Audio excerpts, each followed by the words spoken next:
क्या ससुरी में आयन नहीं हुआ, इतना भीड़ नहीं हुआ। हाँ नहीं, तभी एक होस्ट के टाइम में थे, उसके बाद जो चले गए तो चले गए।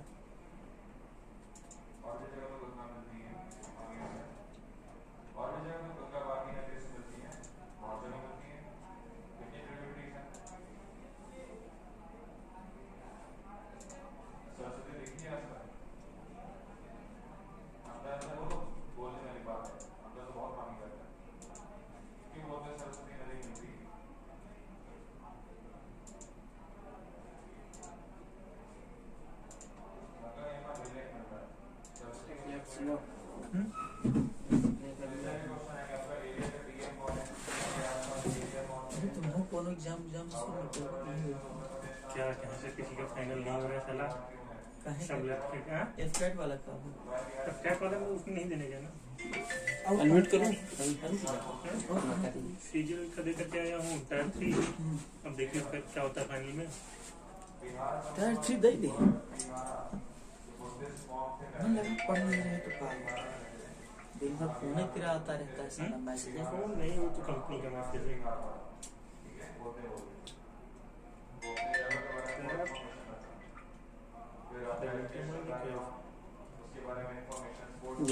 यहाँ से हिल गया था ना आप वॉल्यूम, तभी ये बोर्ड तिरछा हो गया था। आज तुमको नया चैप्टर स्टार्ट करना है ना? नया चैप्टर स्टार्ट करना है, नाम बदलना पड़ेगा। एक मिनट ये बताते हैं, कितने बच्चे बताएंगे कल क्या पढ़ाया गया था। लाइव नहीं था, लाइव करिएगा। लाइव है, अनम्यूट करना बताइएगा।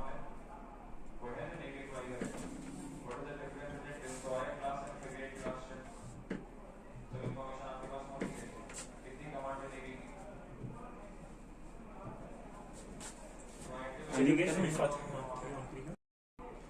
सभी साथियों में जय हिंद। सभी लोग जल्दी से लाइव आ जाएंगे। आकांक्षा जी आपको भी जय हिंद, आलोक जी, अभय जी, सुनील जी, बाकी सभी साथियों को भी जय हिंद। गई अजय कह रहे हैं सर मेरे 2 दिन का क्लास मिस हो गया था टेक्निकल एरर की वजह से। अजय जैसे ही आपका क्लास मिस हुआ करें टेक्निकल टीम को एक बार आप जरूर परेशान कर लिया करें हमारे सबको, ठीक है। नंबर में एक बार फिर से टेक्निकल टीम का मैसेज करवा दे रहा हूँ। चलिए सभी साथियों को जय हिंद। गई एंड कल बहुत सारा सॉरी क्योंकि कल मैं एब्सेंट था कुछ कारणों की वजह से।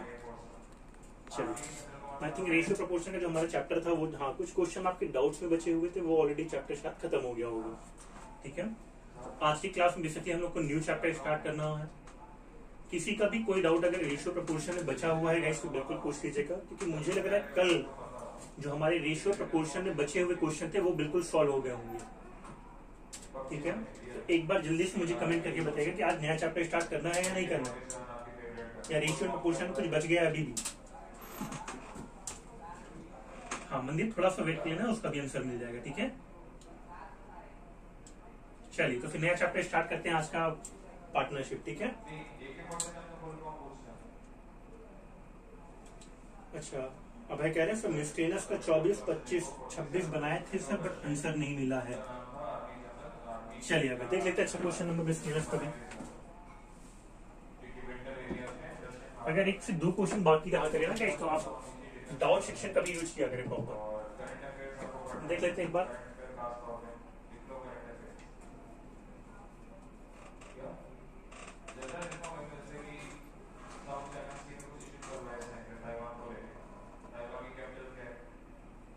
चलिए एक क्वेश्चन हिंट कर दे रहा हूँ, बाकी आप कर ले जाना, ठीक है भाई। उसके बाद आज से नया चैप्टर स्टार्ट करेंगे आपके, ठीक है। अमरनाथ भी कह रहे हैं सर यस सर नया चैप्टर ही स्टार्ट करेंगे, ठीक है सर बिल्कुल, ठीक है। चलिए देखिए ध्यान, 25 नंबर क्वेश्चन देख लीजिए, फिर उसके बाद नया चैप्टर की बातें करते हैं आपके। 25 नंबर क्वेश्चन देखो क्या लिखा हुआ है। एक व्यक्ति ने अपनी संपत्ति को इस तरह से डिवाइड किया कि उसकी पुत्री का और उसकी वाइफ का, उसकी डॉटर का और उसकी वाइफ का, तथा उसकी डॉटर का और उसके सन का, ये दोनों का ही रेशियो कितना है 3:1 लिखा हुआ है। उसके बाद लिखा हुआ है कि पुत्र को पुत्री से जो पैसा मिला वो 10,000 रुपए ज्यादा मिला, तो संपत्ति का मूल्य बताएं। तो देखो ध्यान से यहाँ पे आपको 2 रेशियो दिखता है। पहला तो पुत्री का और पत्नी का रेशियो दिखता है, ठीक है। अगर मान लो पुत्री का रेशियो और पत्नी का रेशियो कितना दिया हुआ है गाइस, 3:1 दिया हुआ है, ठीक है। मैंने उठा करके एज इट इज 3:1 लिख दिया। ये पुत्री का रेशियो 3 हो गया, या पत्नी का रेशियो कितना हो गया 1 हो गया। उसके बाद देखो क्या दिया हुआ है, जो रेड वाला मार्क हुआ है ना गाइस, देखो उसकी पत्नी और उसके पुत्र का भाग दोनों ही 3:1 है।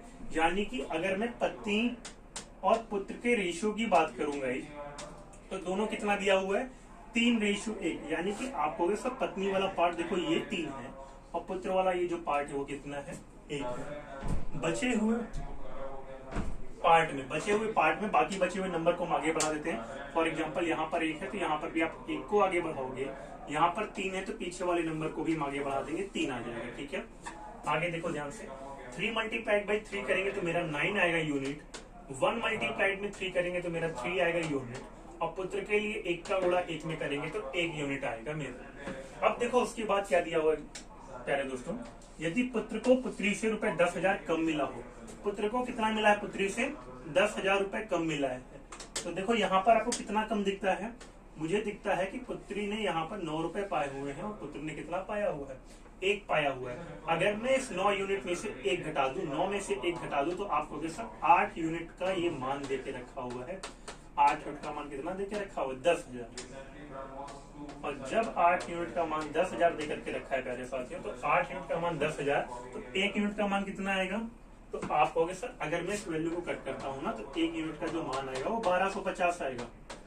और 1 यूनिट का मान 1250 आने का मतलब मुझसे क्या पूछ रहा है, कह रहा है कुल संपत्ति का मूल्य कितना होगा।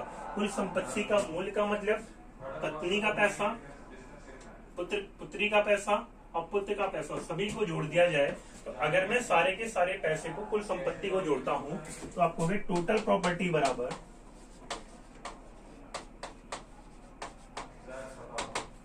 9 + 3 + 1 यूनिट। 9 + 3 + 1 बराबर कितना आएगा, 13 यूनिट आएगा। और 13 यूनिट में से आपको 1 यूनिट का मान दिया है 1250, तो आप कहोगे सर 13 गुणे में 1250 करने पर कितना आएगा, सॉल्व करके तेजी से बताओ कितना आएगा। हाँ मनदीप, बिल्कुल मैं रिपीट कर देता हूँ, ठीक है। फिलहाल के लिए तो मुझे बताओगे 13 गुणे 1250 करने पे कितना आंसर आएगा। अच्छा, सजल कह रहे हैं सर मुझे कल की क्लास चाहिए क्योंकि कल मैं नहीं ले पाया था। देखिए जरा इन्होंने कमेंट्स कैसे आते हैं। हाँ, इसीलिए सजल मैंने ऑलरेडी टेक्निकल टीम का नंबर कमेंट करवा दिया हुआ है, ठीक है, ताकि तुम्हारा कोई भी डाउट अगर आए ना क्लास को लेकर के तो एक बार टेक्निकल टीम को जरूर परेशान कर लिया करो आप, ठीक है। चलिए, हाँ, तो 13 गुणे में अगर मैं 1250 करता हूँ मैं गाइस, तो फाइनली जो आपका आंसर आएगा, राइट आंसर, वो कितना आएगा, 15,250, ठीक है, 16,250,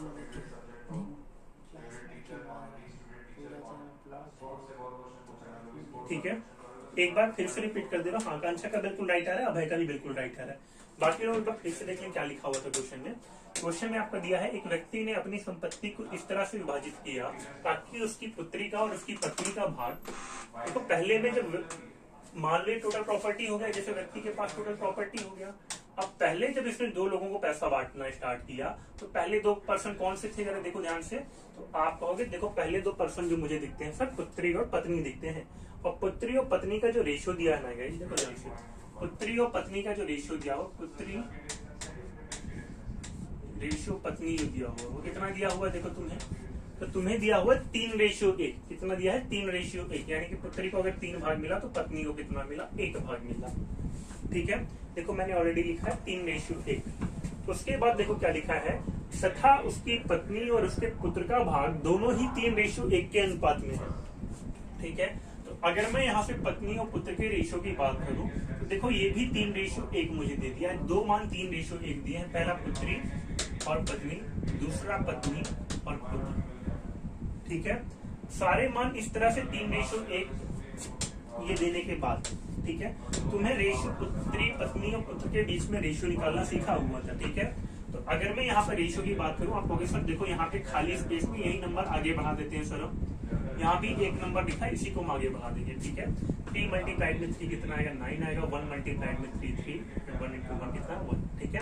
अब मुझे ये वाला मान 9 यूनिट दिखता है, ये वाला मान 1 यूनिट दिखता है। 9 - 1 करेंगे तो 8 यूनिट का मान 10,000 आ जाएगा, ठीक है। क्यों माइनस किया, क्योंकि यहाँ पे लिख के दे रहा है पुत्र को पुत्री से 10,000 रुपए कम मिला हुआ है, ठीक है। तो मैं देख रहा हूँ कि पुत्र यहाँ पे पुत्री से कितना कम पाया है, 8 यूनिट, तो 8 यूनिट का मान 10,000, 8 से काटेंगे तो 1 यूनिट का मान 1250। पूछा है कुल संपत्ति का मूल्य। कुल संपत्ति के लिए मुझे पुत्री, पत्नी और पुत्र के पैसे को जोड़ना होगा। सबको जोड़ने पे 13 यूनिट आएगा। 13 गुणे 1250 करेंगे ना तो 16,250। That will be your right answer, option number B. ठीक है, अब कह रहे हैं 26 नंबर और 27 नंबर भी सर। अच्छा, कल की क्लास में सारे क्वेश्चन नहीं हुए थे क्या है? ऑलरेडी लास्ट टाइम हम लोग जब बातें कर रहे थे तो मिस्टेनस पर ही चल रहे थे और मुझे आई थिंक कल ही ये सारे क्वेश्चन खत्म हो जाने चाहिए थे। ठीक है, चलो बाकी लोग देखो अच्छा ध्यान से। 26 नंबर देखो कितना आसान सा क्वेश्चन पूछा हुआ है आपने। मिहिर, चेतन और पिंटू करके 3 आदमी है। ठीक है, इन्होंने कार किराए पे ली। मान लो मैंने यहाँ पे लिख दिया मिहिर हो गया, पहला पर्सन मिहिर, दूसरा पर्सन पिंटू, तीसरा पिंटू। ठीक है, 2600 रुपए पर एक कार उन्होंने किराए पर ली।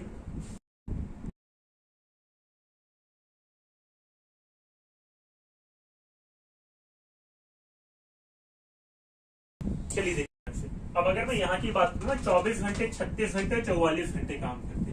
देखो अगर ये 26 घंटे काम कर रहा है, ये 36 घंटे काम कर रहा है। अच्छा, पहला वाला 24 घंटे, ये 24 हो गया, ये 36 हो गया, ये 44 हो गया। ठीक है, अगर ये सारे मान 24, 36, 44 है तो मुझे दिखता है कि अगर मैं इसको रेशियो में बनाता हूँ तो सारी की सारी वैल्यू 4 से कट जाएगी। ठीक है, जो 4 से कटता है काट दो। अगर मैं इसको 4 से काटूंगा, यहाँ पे 6 आएगा, यहाँ पे 9 आएगा और यहाँ पर 11 आएगा। ठीक है, सारे के सारे मान को मैंने 4 से काट दिया। अब उसके बाद देखो ये जो पूरा का पूरा मान हुआ ना गए, ये 26 यूनिट से इसकी तुलना करोगे आप, 2600 रुपए से तुलना करोगे। ठीक है, अब कह रहे हैं ये सब नहीं बताए थे। अच्छा चलिए ठीक है, अगर ये कल नहीं बताया गया था तो फिर आज हम बातें कर लेते हैं। फॉर एग्जाम्पल देखो ध्यान से, 11, 9, 20, 20 से कितना आएगा? 26 आएगा। अगर आप कहोगे कि सर सारे के सारे मान को जोड़ दो, ये सारा का सारा जब आप मान जोड़ोगे ना तो ये पूरा का पूरा जो मान होगा ना, ये बराबर हो जाएगा 2600 रुपए के। देखो आप जितने घंटे काम करोगे उतने ही घंटे का आप क्या करोगे, पैसा भी लोगे। फॉर एग्जाम्पल मिहिर ने 24 घंटे का काम किया तो 24 घंटे के यहाँ पे पैसा लेगा। चेतन 36 घंटे काम किया, 36 घंटे के यहाँ पे पैसा लेगा। पिंटू 44 घंटे काम किया तो 44 घंटे के यहाँ पे पैसा लेगा। ठीक है, सबके बीच में रेशियो निकाला, 6:9:11, सबको जोड़ दिया। सबको जोड़ने पर ये क्या करेंगे, टोटल 2600 रुपए आएंगे। अगर मैं यहाँ से देखता हूँ तो आप 26 यूनिट का मान 2600, 26 यूनिट का मान 2600 होने का मतलब है 26 से 26 कट जाएगा। आप कहोगे सर 1 यूनिट का मान 100, और जब गई 1 यूनिट का मान 100 आएगा, क्या पूछा हमसे, कह रहा है कि चेतन को कितने रुपए देने चाहिए। जरा चेतन को देख लो कितने रुपए देने चाहिए। सभी लोग बताओ चेतन को कितना रुपए मिलना चाहिए। इंद्रजीत का आ रहा है 900, बिल्कुल राइट आ रहा है इंद्रजीत का। इंद्रजीत जी नाम बहुत अच्छा है आपका। चलिए हाँ, तो अगर मैं 9 यूनिट की बात करूँ, 9 गुणे 100 करेंगे, 9 गुणे 100 करेंगे, कितना आएगा 900 रुपए। ठीक है, चलिए अगर मैं इस क्वेश्चन की राइट आंसर की बात करता हूँ तो option number C, that will be your right answer. ठीक है,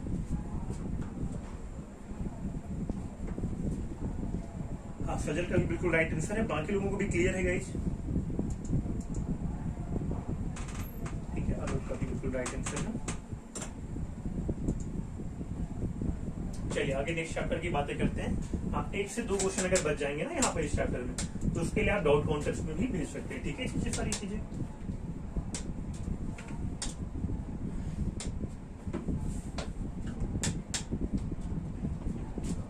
आगे अगर हम लोग अगले चैप्टर की बात करें ना गाइस, आगे जो आपका अगला चैप्टर है वो पार्टनरशिप का है।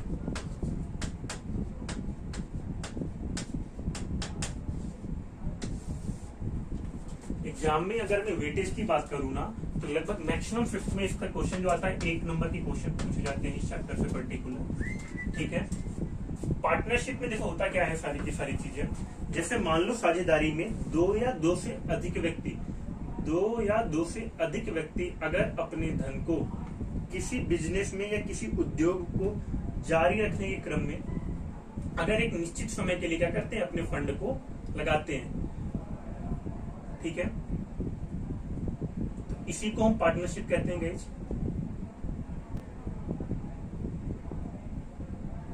अब 900 बिल्कुल उसका राइट आंसर होगा। ठीक है, चलिए देखिए ध्यान से। अब देखो पार्टनरशिप में होता क्या है, दो तरह की नॉर्मली पार्टनरशिप होती है, ठीक है। एक तो पहला आपका सिंपल पार्टनरशिप होता है,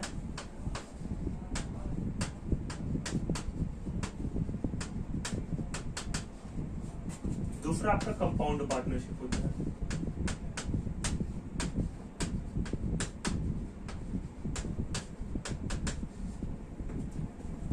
जब भी आप सिंपल पार्टनरशिप की बात करते हो गए, सिंपल पार्टनरशिप में केवल और केवल आप टाइम की बात करते हो, पूंजी की बात करते हो, ठीक है, पूंजी की बात करते हो। और जब भी हम कभी कंपाउंड पार्टनरशिप की बात करते हैं, कंपाउंड पार्टनरशिप का मतलब होता है मिश्रित साझेदारी।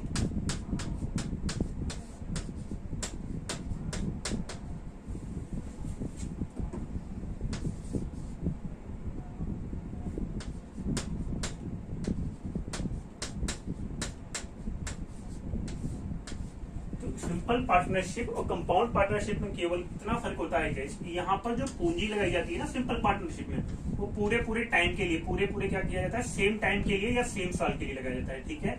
यहाँ पर बेसिकली क्या होता है, सिंपल पार्टनरशिप में टाइम कांस्टेंट रहता है, आप कह सकते हो टाइम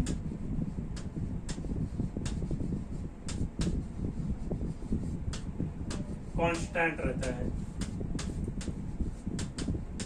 टाइम कांस्टेंट रहने का मतलब ये हुआ कि जैसे मान लो अगर पहला पर्सन 10 साल के लिए काम कर रहा है, तो दूसरा व्यक्ति भी अगर कोई पैसा लगा रहा है तो वो भी 10 साल के लिए ही काम करेगा, ठीक है, बीच में बिजनेस को छोड़ करके नहीं जाएगा, ठीक है। आगे अगर मैं कंपाउंड पार्टनरशिप की बात करता हूं, तो कंपाउंड पार्टनरशिप में क्या होता है, यहाँ पे दो चीजें आती है। पहला तो आपका पूंजी आता है, कैपिटल जिसे आप कहते हो, दूसरा यहाँ पे टाइम आता है, ठीक है। फर्क यही इतना दोनों में रहता है कि यहाँ पर आपका टाइम कांस्टेंट रहता है और वहां पे क्या होता है, टाइम कांस्टेंट नहीं रहता है। टाइम कांस्टेंट ना होने का मतलब कि अगर मान लो एक पर्सन, जैसे क्या किया, पहला पर्सन आया, मान लो दो व्यक्ति ए और बी थे, पहले व्यक्ति ने मान लो 1000 रुपया लगाया, दूसरे व्यक्ति ने मान लो किसी बिजनेस में 2000 रुपया लगाया, ठीक है। ए ने किसी बिजनेस में जब पैसा लगाया तो मान लो 2 साल के लिए लगाया, बी ने कितने साल के लिए लगाया, मान लो 10 साल के लिए लगा दिया, ठीक है। तो दोनों में क्या कर देगा, दोनों के लाभ का रेशियो आपसे पूछ लेता है, ठीक है। कि मान लो अगर इनको क्या मिलना हो, 5000 रुपया मिलना होगा, मान लो कह देगा कि अगर इनको प्रॉफिट में 5000 रुपया मिला, इनका जो प्रॉफिट हुआ अगर 5000 रुपया हुआ, तो पूछ लेगा ए का प्रॉफिट कितना मिलेगा और बी का प्रॉफिट कितना रुपया प्राप्त होगा, ठीक है। तो जब भी हमारे पास इस टाइप का क्वेश्चन दिया होगा तो हम लोग बातें करेंगे कंपाउंड पार्टनरशिप में, ठीक है। चलिए देखिए ध्यान से,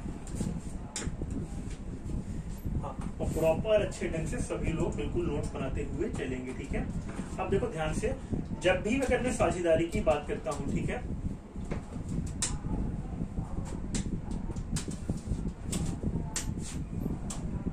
क्या हुआ, ये ऊपर नहीं जा रहा है, खत्म हो जाएगा क्या, नेक्स्ट करना पड़ेगा,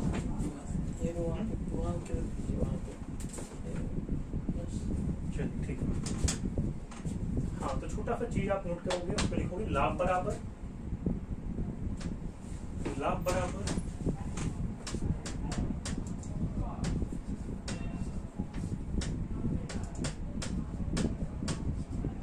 पूंजी गुणे समय, यानी कि आप कहोगे प्रॉफिट इक्वल टू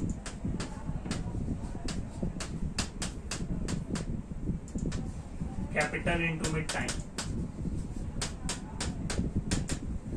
अब देखो इसका मतलब क्या हुआ, आप कहोगे कि सर अगर मैं जैसे जैसे पूंजी बढ़ाऊंगा, जैसे जैसे किसी बिजनेस में आप क्या करोगे, पूंजी बढ़ाओगे, उसी रेशियो में उनका लाभ भी बढ़ेगा गाइस, ऐसा है कि नहीं। आपका लाभ जो होगा वो पूंजी की क्या होगा, समानुपाती होगा। अगर आप क्या करोगे, पूंजी जैसे जैसे बढ़ाओगे वैसे वैसे आपको लाभ भी होगा, ठीक है।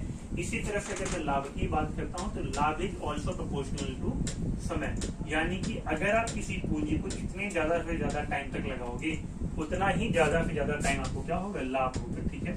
आप कहोगे profit is proportional to capital, and in the same way as profit is also proportional to time.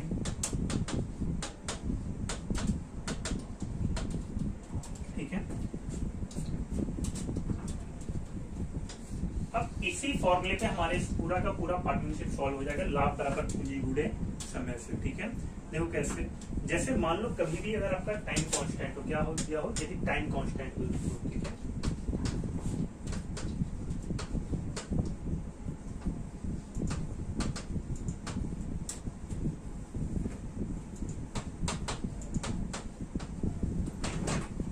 Time is constant, ठीक है। और मान लो अगर आपको कई सारे पर्सन दिए हैं, ठीक है, अगर आपका टाइम कांस्टेंट है तो मान लो ए बी सी नाम के 3 पर्सन है, ठीक है। Suppose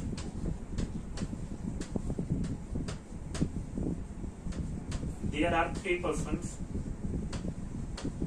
Suppose there are 3 persons,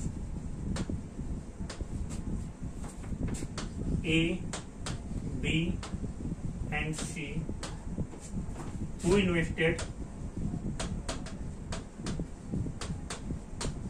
a capital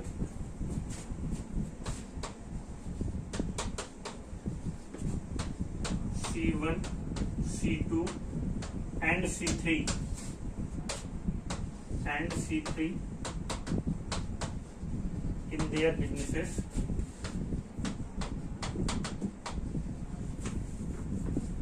then profit ratio equal to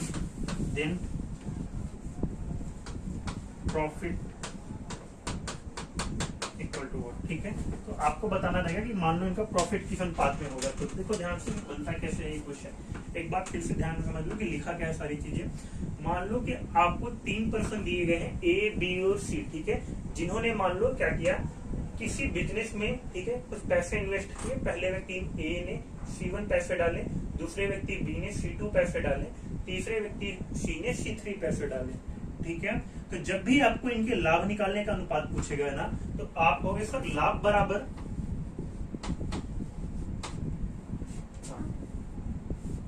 suppose there are 3 persons A, B, C who invested a capital C1 and C2 and C3 in their business for 1 year, ठीक है, या तो for 1 year, then profit equal to what, ठीक है। तो आप हमेशा कहोगे कि लाभ का अनुपात, इनके लाभ का अनुपात बराबर क्या होगा, पूंजी का अनुपात।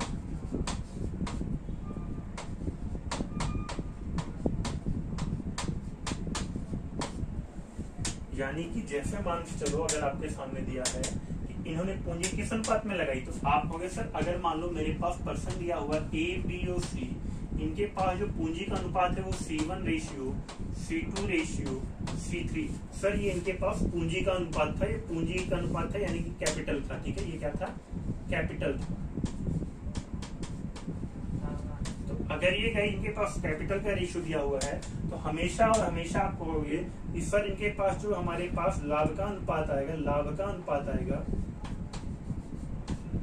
प्रॉफिट जो आएगा वो हमेशा C1 ratio, C2 ratio, C3 ही रहेगा।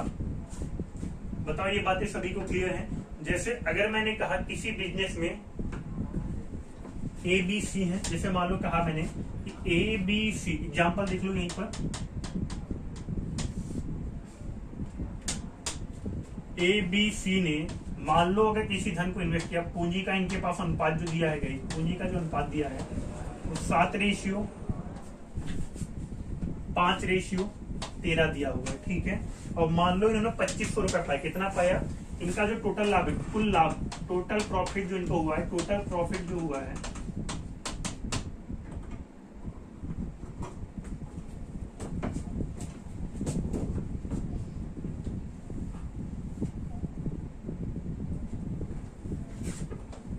ऐसे करना, ए ने किसी बिजनेस में 7,000 रुपए लगाए, 7,000 लगाए, बी ने किसी बिजनेस में 5,000 रुपए लगाए और सी ने किसी बिजनेस में 13,000 रुपए लगा दिए, ठीक है।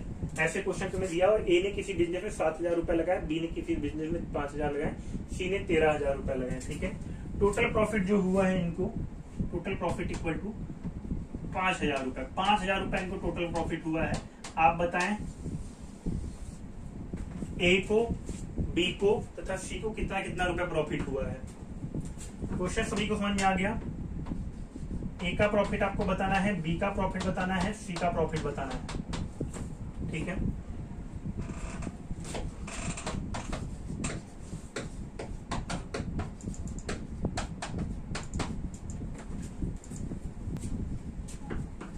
क्वेश्चन बना करके बिल्कुल आप नोट करते चलेंगे, ठीक है। अगर आपको कहा गया कि किसी बिजनेस में मान लो ए बी सी ने 7,000 रुपए, 5,000 रुपए, 13,000 रुपए एक साल के लिए इन्वेस्ट किया, कितने साल के लिए? एक साल के लिए इन्वेस्ट किया, और इनका टोटल प्रॉफिट का 5,000 रुपए रहा, तो ये कितना रुपए प्रॉफिट? ए कितना रुपए प्रॉफिट पाएगा, बी कितना पाएगा और सी कितना पाएगा। ठीक है, तो बाकी लोग ध्यान से समझते रहे कि होता क्या था यहाँ पर।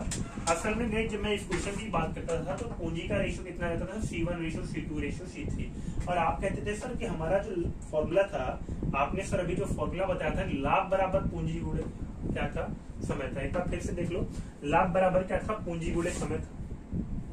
लाभ बराबर क्या था? पूंजी गुणे समय था। ठीक है, तो अगर मैं यहाँ पे बात करता हूँ तो आप कहोगे सर यहाँ पर भी जो मेरा लाभ होगा, लाभ बराबर पूंजी गुणा समय होगा।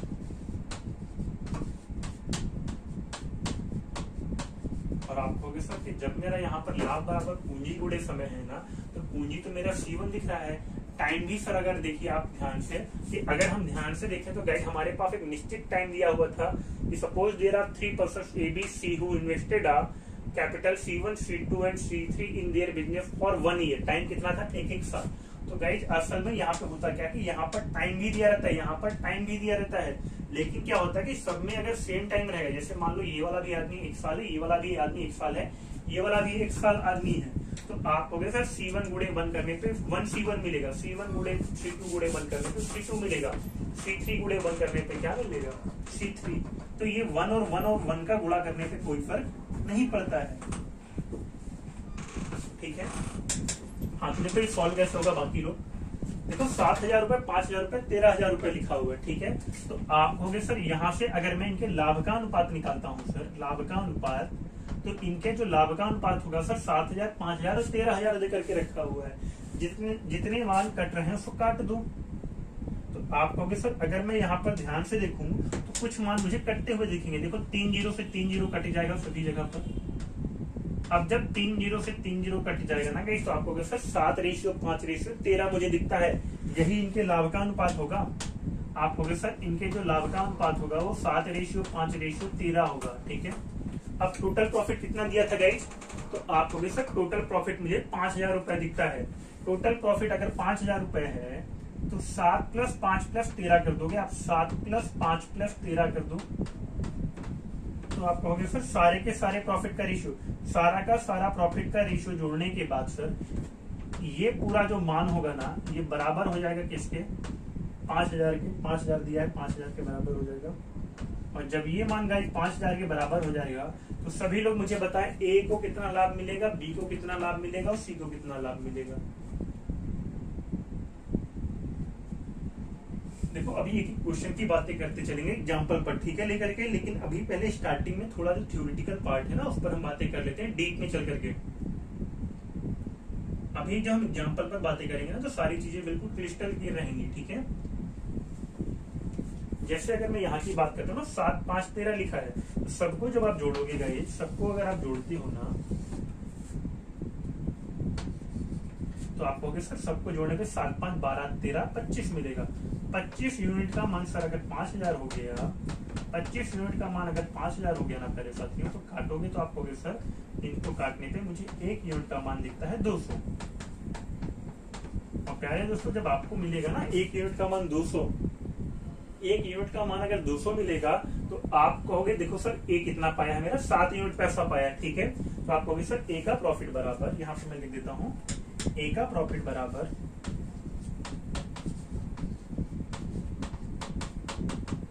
7 यूनिट कितना था? 7 यूनिट था। और 7 यूनिट का मतलब क्या होगा प्यारे साथियों, कि आप 7 गुणे में 200 करोगे, 7 गुणे में 200 कितना आएगा? 1,400 रुपए। बताओ ये बातें क्लियर है सभी को? ठीक है, हाँ जयप्रकाश का बिल्कुल राइट आया है, आलोक का भी बिल्कुल राइट आया। बी का कितना आएगा सभी लोग मुझे कमेंट करके बताओ, बी का पैसा और सी का पैसा।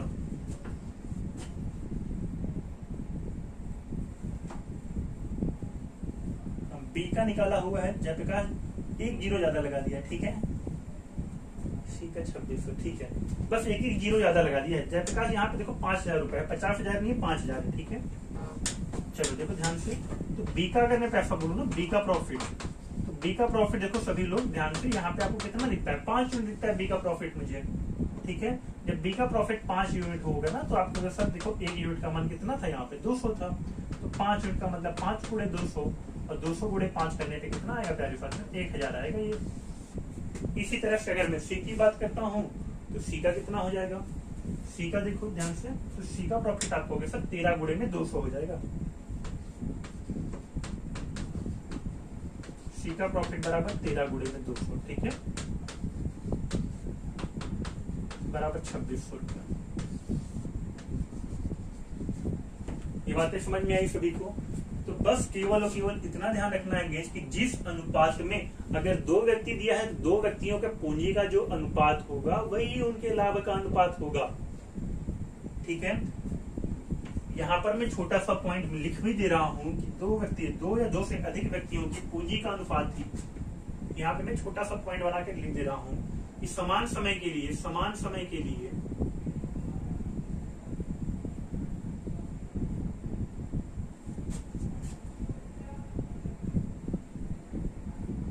2 या 2 से अधिक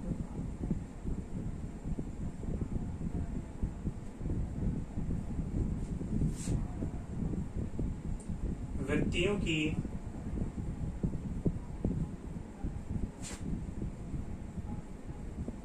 पूंजी का अनुपात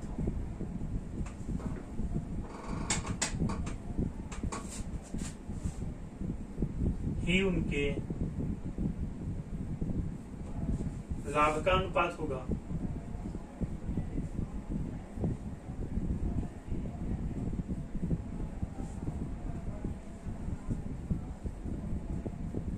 इतनी बातें सभी को क्लियर है? हाँ चलिए, अच्छा मैं देख रहा हूँ सभी का बिल्कुल राइट आंसर आ रहा है, ठीक है।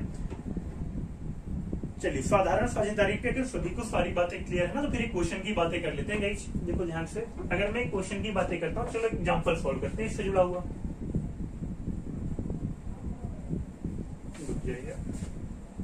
चल, एक क्वेश्चन मुझे सभी लोग सॉल्व करके बताएंगे।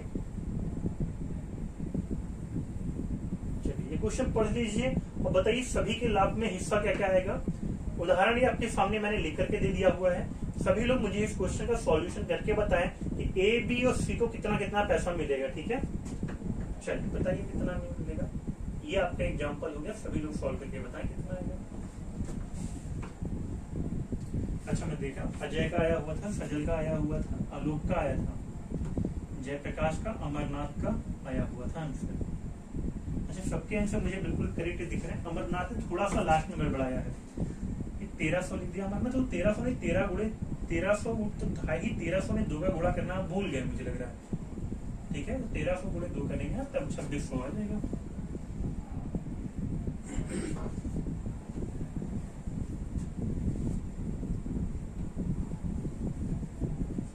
देखो ये हमने पढ़ लिया था कि जो इनके पूंजी का अनुपात होगा वही इनके लाभ का अनुपात बनता है, ठीक है।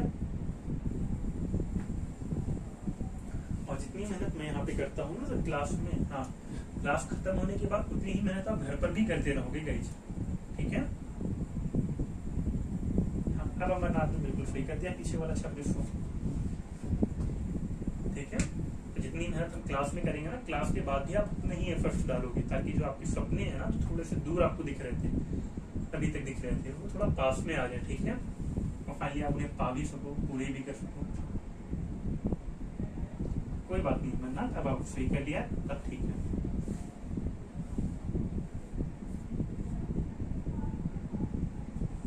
अच्छा, बाकी लोगों को कोई प्रॉब्लम तो नहीं हो रही है? हर्षवर्धन, इंद्रजीत, हर्ष, पिंटू, अमरनाथ, मनदीप, जयप्रकाश, अभय, रवि, अजय, सजल, आलोक, आकांक्षा।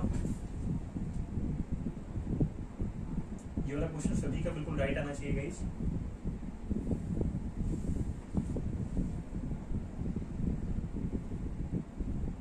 किसी भी एक्सपेक्ट पे गलत नहीं होने चाहिए हम, ठीक है। कहीं पर भी अगर कोई छोटी सी भी मेरी हेल्प चाहिए हुई है तो जरूर बताइए, ठीक है। क्वेश्चन को बिल्कुल वहीं पर एक एक करके बारीकी से तोड़ दीजिए बस। 112, 126, 151 आया हुआ है फजल का। चलिए बाकी लोग मुझे बताएं कि यही आंसर आपका भी आया है 112, 126 और 151 शायद। देख लेता हूँ मैं एक बार। 112, 126, 151 यही आंसर आया हुआ है सजल का। बाकी लोग मुझे बताएं क्या ये आंसर आ रहा है। मैं थोड़ा सा टाइम आपको और देना चाहूंगा, ठीक है। 10 से 15 सेकंड टाइम में आपको और देता हूँ, उसके बाद डिटेल में हम बातें करते हैं। बस मैं केवल एक छोटी सी लाइन यहाँ पे अभी के लिए लिखूंगा। ए बी और सी ने जो पैसा दिया था गाइस, वो 16,000, 18,000 और कितना दिया था, 16,000, 18,000 और 23,000 पैसा दिया हुआ। ठीक है, ये इनके पूंजी का अनुपात है। क्या है गाइस, पूंजी का अनुपात है, कैपिटल है ये इनका, पूंजी का अनुपात है। ठीक है, आलोक का भी ए का मान 112 आया हुआ है। चलिए देखिए, अब इतना टाइम तो सफिशिएंट होना चाहिए गाइस। ठीक है, चलिए अब बातें करते हैं। जयप्रकाश का भी 112 आया हुआ है, ए का मान। अच्छा, बाकी तो ध्यान से देखिए क्या करना था। अगर मैं यहाँ पे लिखता हूँ ना कि 3 जीरो से आप 3 जीरो काट दोगे, आपको भी सर देखो मुझे सब में 3 जीरो दिखता है ना, और क्योंकि ये सबका मान रेशियो में होता है, मैं 3 जीरो से 3 जीरो काट देता हूँ, क्योंकि सर मैंने पढ़ा था कि जो इनके पूंजी का अनुपात होता है वही इनके लाभ का अनुपात होता है। ठीक है, तो देखो पूंजी का अनुपात क्या आ गया, 16:18:23। तो आप कहोगे सर यही ना, यही जो मान दिया है सर, यही इनके लाभ का अनुपात होगा, 16:18:23, क्योंकि और अब कटेगा नहीं है। ठीक है, जयप्रकाश से 161 आ गया है। अजय कह रहे हैं हाँ सर यही आया है। फजल कह रहे हैं सर लास्ट वाला 161 होगा। ठीक है, कोई बात नहीं, फजल देख लेते हैं। ठीक है, हालांकि मुझे लग रहा है 161, चलिए देख लेते हैं फजल। हालांकि मुझे लग रहा है कि पहले वाला ही सही, बिल्कुल अब बिल्कुल शायद सही आ रहा है वो आपका। आलोक का भी 161 आया हुआ है, जयप्रकाश का भी 161 आया हुआ है, अमरनाथ का भी 112 आया हुआ है, पिछले वाला इसी वाले का एक का। चलिए देखिए बाकी को ध्यान से। अब अगर यहाँ पर ये मेरे लाभ का अनुपात ये हुआ ना, तो आप कहोगे सर देखो सारे के सारे मान जोड़ दो, मैंने टोटल लाभ दिया हुआ। मुझे ऐसा नहीं है कि राम का मान दिया हुआ या ए का मान दिया या बी का मान दिया, टोटल लाभ देने का मतलब ये है कि मैं सारे के सारे मान को जोड़ दूंगा, 16 + 18 + 23 कर दूंगा, और इतना यूनिट का जो मान है ना, ये पूरा का पूरा यूनिट का मान 399 के बराबर है। अब 399 के बराबर होने का मतलब है कि 16, 18, 34, 34 और 23 कितना आएगा, 34 और 23 जो मेरा आएगा वो 57 आएगा। आप कहोगे 57 यूनिट का मान 399, 57 यूनिट का मान 399 लेने का मतलब है काटोगे तो 7 बार में कट जाएगा। 1 यूनिट का मान कितना आएगा, तो आप कहोगे सर 1 यूनिट का मान जो आएगा ना यहाँ पर वो 7 आएगा। 1 यूनिट का मान 7 अगर आ गया मेरे दोस्तों, क्या पूछा है आपसे, उनके लाभ का हिस्सा बताएं, तो जरा बताओ ए कितना पाएगा। तो आप कहोगे सर ए जो मेरा पाएगा वो 16 यूनिट, और 16 यूनिट का मतलब क्या, 16 × 7। चलो मैं डायरेक्टली यहाँ पे लिख दे रहा हूँ। ठीक है, अब समझ जाओगे सभी लोग। अगर मैं यहाँ की बात करता हूँ, 16 × 7 करोगे 112 मिलेगा। जितने लोगों का ए का मान 112 आया था, बिल्कुल राइट आया था। चलिए बी के मान की अगर मैं बात करता हूँ, बी का मान देखो, बी का मान कितना दिया गया, 18 यूनिट। तो आप कहोगे सर 18 गुणे में अगर मैं 7 कर देता हूँ, तो 18 × 7 करने से 126 मिलेगा। इसी तरह अगर मैं 23 की बात करता हूँ, 23 × 7 करके बताओ कितना मिलेगा, तो आप कहोगे सर 23 × 7 करने पे 161 मान मिलेगा। ये बताओ क्लियर है सभी को, किसी को छोटा सा भी कोई डाउट गए यहाँ पर।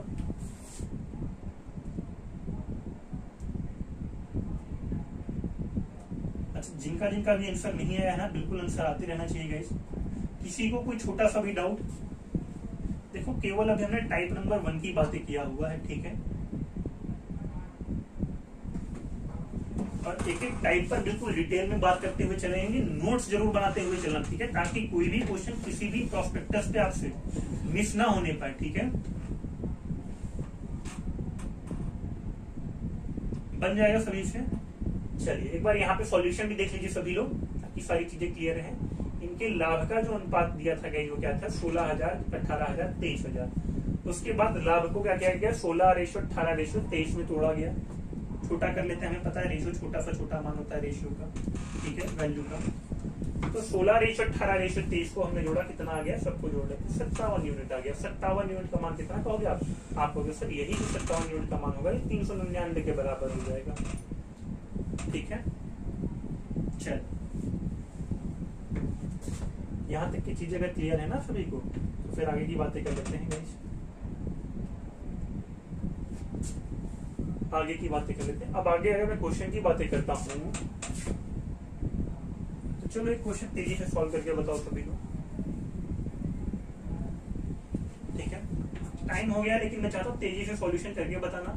और देखो बार बार मैं सबको बिल्कुल वार्न कर रहा हूँ कि हाँ, जितने भी क्वेश्चन हम क्लास में सॉल्व कर रहे हैं ना, उससे ज्यादा मेहनत आप घर पर करोगे। ठीक है, अदरवाइज क्या होगा, बैच से ही काफी सारे बच्चे सिलेक्टेड होके चले जाएंगे और आप क्या करोगे, अगर नहीं मेहनत करोगे तो पीछे छूट जाओगे। ठीक है,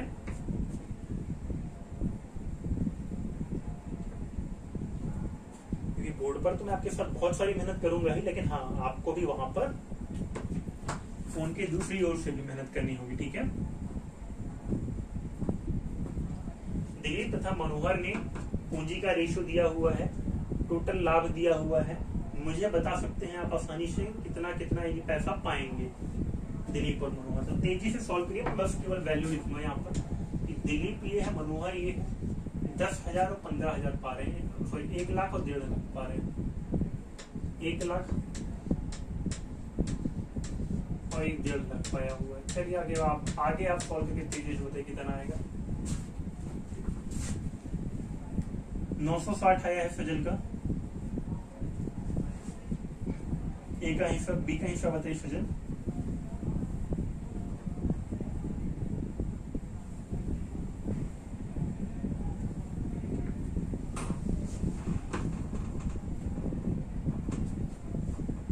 आकांक्षा का भी पहले का डी आया है। चलिए बाकी लोग बताएं क्या आंसर आएगा। अमरनाथ का भी आया, अमरनाथ का ए आंसर आ रहा है। अमरनाथ कैसे, सजल का भी डी आया है।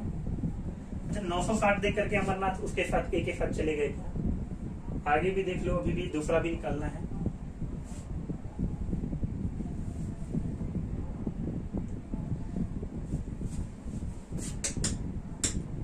तेजी से सॉल्व करना गाइस, ठीक है, बहुत सारा टाइम वेस्ट नहीं करेंगे इस क्वेश्चन का।